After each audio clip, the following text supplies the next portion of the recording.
Tunaenda kwenye mwezi wa Ramadhani. Na sisi mwezi wa Ramadhani kwa kweli ni mwezi mtukufu, ila umekuwa wa baraka kwa dhehebu zote, Wakristo na Waislamu. Kwa miaka mingi tumeona pale Dar es Salaam watu wakifanya Ramadhani Cup. Nishaongea na wale viongozi, Mheshimiwa Waziri, na kesho tutakuwa na kikao nao kuhakikisha kwamba tunaunganisha na wizara. Ramadhani Cup tunaipeleka kwenye mikoa 5, yawe ni mashindano yanayohamasisha na kuwafanya watu tukabaki pamoja. Unajua mwezi wa Ramadhani huwa ni mwezi ambao ni kama kwa lazima vile. Wakristo na Waislamu wote tunakaa pamoja. Na wengine tumelelewa kwenye familia za Kiislamu. Kwa hiyo tunafunga pamoja, kwa sababu usipofunga pia unajisikia vibaya kwenda kula daku au kula futari ya mtu, unakuwa kama kobe.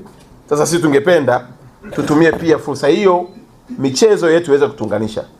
Lakini pia tunatamani sana ya kwamba maandalizi yetu ya AFCON yaanze sasa. Mheshimiwa Waziri amesema tunayo tume kamati, lakini pia kwenye wizara tutakaa na sisi tuanzishe angalau Samia pre-AFCON. Tuanzishe mashindano ya pre-AFCON yatakayoendeshwa kwenye sekondari zetu zote. Na maelekezo ya Mheshimiwa Rais tushirikiane na TAMISEMI. Kwa tutapanga tuwe na mashindano ya AFCON pre-AFCON ambayo yataanza kutoa dira na mwelekeo, ili mwakani tutapokuja kupokea wageni, taifa zima lipo na timu yao, na timu yao ikienda kufanya vizuri, huku tukipalilia ndoto za vijana. Lakini tumefuatilia pia kugundua ya kwamba kwenye sekta ya walimu wetu wanaosomea walimu wakipangwa kwenye shule, hasa shule za msingi na sekondari, wengi wao hawapati nafasi ya kujifunza mambo ya michezo, na wanafika hatua wanakosa sifa za kufundisha michezo.